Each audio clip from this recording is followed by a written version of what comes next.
Hello दोस्तों, आज हम बनाएंगे रेड मूली की सब्ज़ी। तो इसको अच्छे से पानी से साफ़ करके काट लेते हैं। इसके बाद में उबाल लेंगे। तो ये हमने लिए कढ़ाई, इसमें ये मूली डाल देंगे, इसके पत्ते डाल देते हैं और इसको ढककर 5 से 10 मिनट तक इसको उबालने के लिए छोड़ देंगे।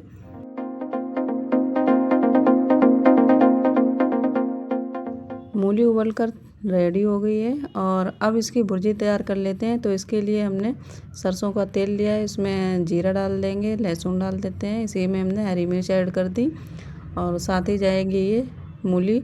इसको हमने अच्छे से निचोड़ लिया है, इसको मिक्स कर देते हैं अच्छे से। अब इसमें नमक डाल देते हैं और इसके बाद में मिक्स मसाला डालेंगे, ये हमने घर पे बनाया हुआ है, इससे इसका टेस्ट बहुत अच्छा आता है। इसके अलावा हम कोई ज़्यादा मसाले नहीं डालेंगे।